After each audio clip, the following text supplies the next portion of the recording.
नमस्ते दोस्तों, आप सबका एक बार फिर से बहुत बहुत स्वागत है वास्तुगंगा गार्डन डायरी में। तो दोस्तों, आप जो ये सामने फूल देख रहे हैं, जो प्लांट देख रहे हैं, ये बहुत ही सुंदर फ्लावरिंग प्लांट है और ये पूरे साल फ्लावरिंग करता है। बस सर्दियों का 1 से 2 महीना छोड़ के लगभग ये पौधा पूरे साल फ्लावरिंग करता है। और देखिए इसके फूल कितने सुंदर हैं, गुच्छे में भी इसके फूल हैं और इसका नाम है एक्ज़ोरा।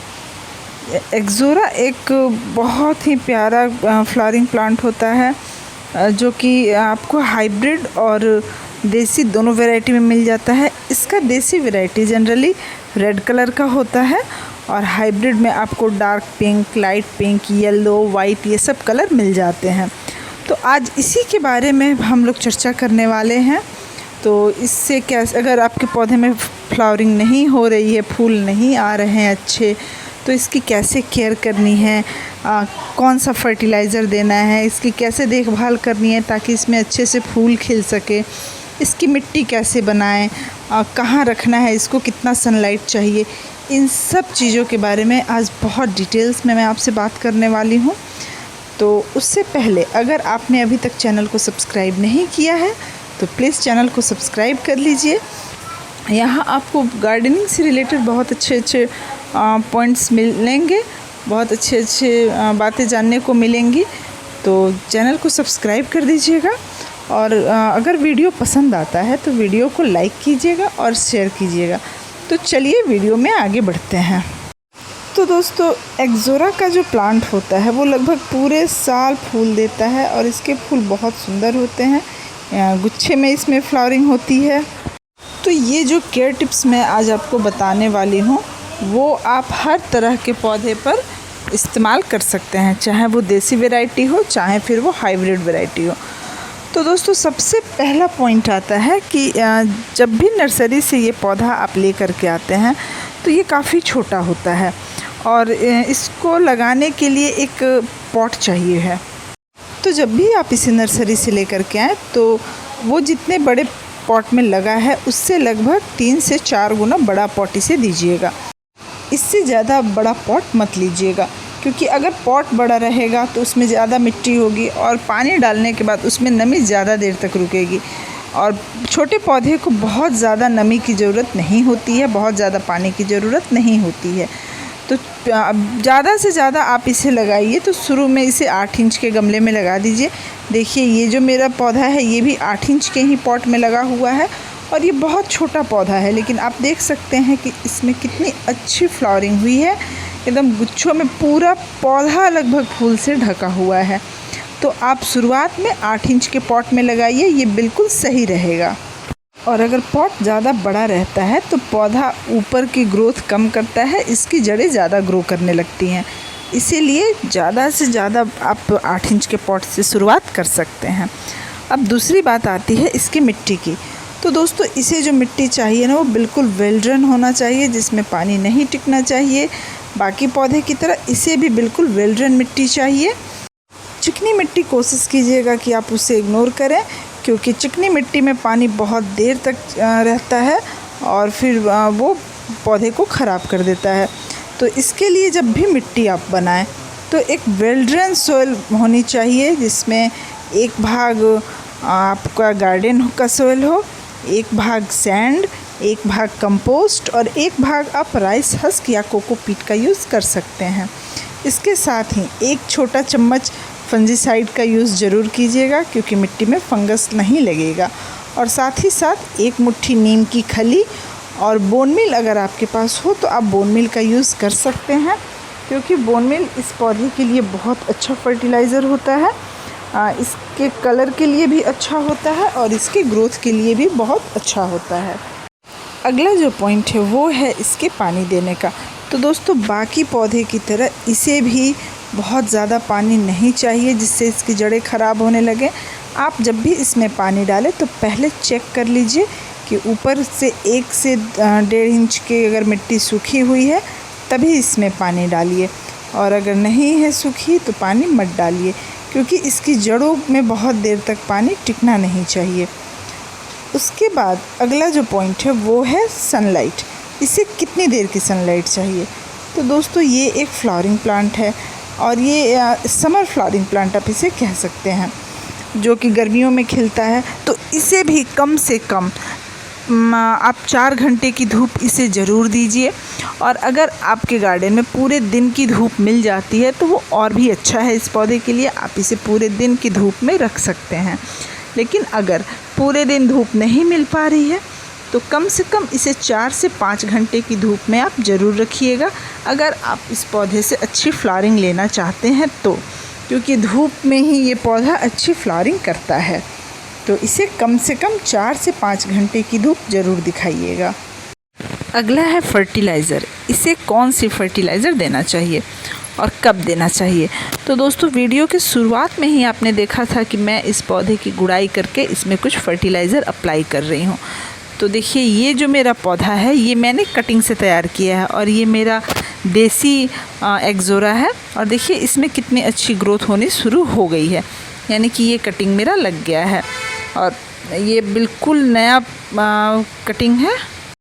तो आप इसे कटिंग से भी बहुत आसानी से ग्रो कर सकते हैं और साथ ही साथ आप इसे एयर लेयरिंग से भी ग्रो कर सकते हैं।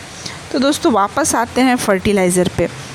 तो आप इसमें कोई भी फर्टिलाइज़र दे सकते हैं, vermi compost, cow dung compost, leaf mode compost, कोई भी कंपोस्ट दे सकते हैं, बशर्ते कि वो कंपोस्ट अच्छे से डीकम्पोज़ होना चाहिए। और डीकम्पोज़ होने का पता कैसे चलता है? तो जो भी आपका कंपोस्ट है वो काफ़ी भुरभुरा लगेगा और फिर उसमें किसी भी तरह का स्मेल नहीं रहता है। तो कोई भी खाद हो बस अच्छे से डीकम्पोज़ होना चाहिए, क्योंकि अगर खाद डीकम्पोज़ नहीं होगा तो वो पौधे को जला सकता है। इसलिए खाद जब भी आप डालें इस चीज़ का ध्यान रखें। और खाद आप हर 2 महीने के गैप पे इसे दे सकते हैं। अब रही बात कि इसे खाद कब नहीं देना है, तो दोस्तों ये पौधा सर्दियों में डोरमेंसी में चला जाता है। तो नवंबर के बाद कोशिश कीजिएगा कि आप इसमें फर्टिलाइज़र ना दें, क्योंकि डोरमेंसी में पौधे की ग्रोथ रुकी हुई रहती है, उस समय इसे बहुत ज़्यादा फर्टिलाइज़र की ज़रूरत नहीं होती है। लेकिन अगर आपके पौधे में फ्लावरिंग नहीं हो रही है तब आपको क्या करना चाहिए? तो दोस्तों उस केस में फ्लावरिंग जो है वो पोटास की कमी से रुक जाता है।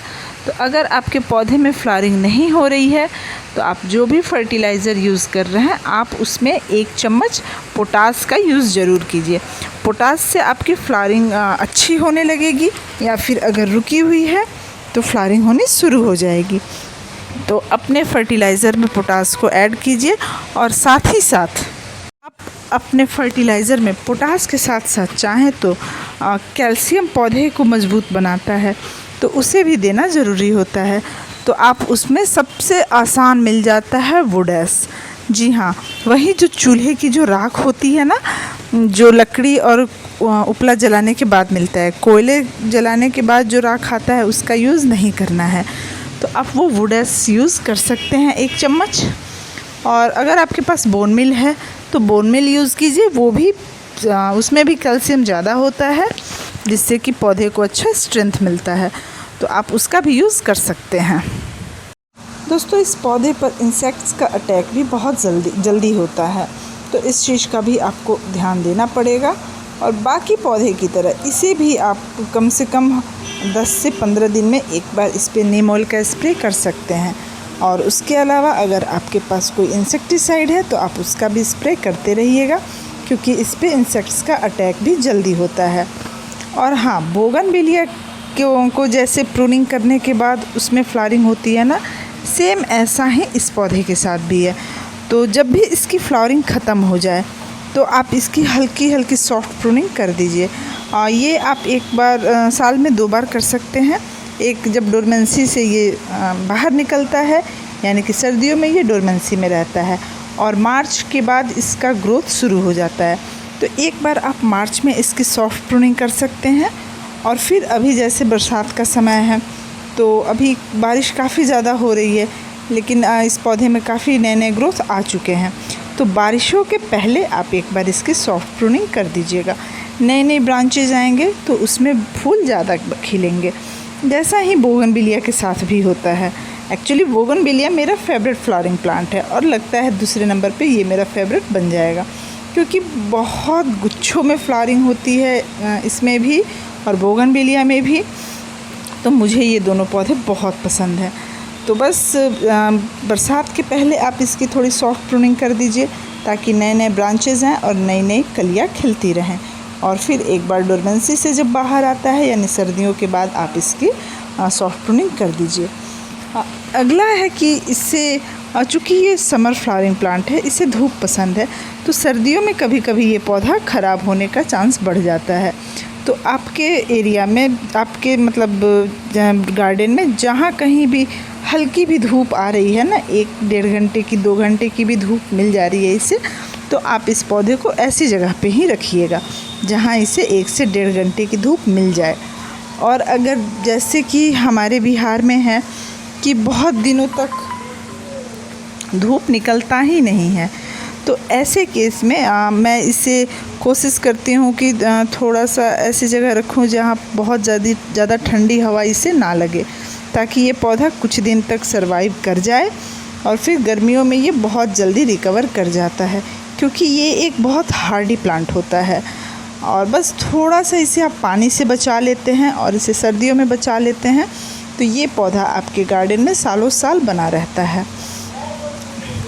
तो दोस्तों, इस पौधे से रिलेटेड लगभग सारे टॉपिक हमने इस वीडियो में कवर कर लिए हैं।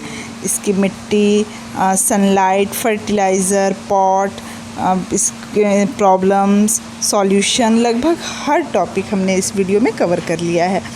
तो उम्मीद करती हूँ कि आपको वीडियो पसंद आया होगा। वीडियो को लाइक कीजिएगा, शेयर कीजिएगा और चैनल को सब्सक्राइब कीजिएगा। और हाँ, आप अपने सजेशन मुझे कमेंट में दे सकते हैं और अगर कोई क्वेश्चन हो तो वो भी मुझसे आप पूछ सकते हैं, मैं उसे सॉल्व करने की पूरी कोशिश करूँगी। तब तक के लिए हैप्पी गार्डनिंग।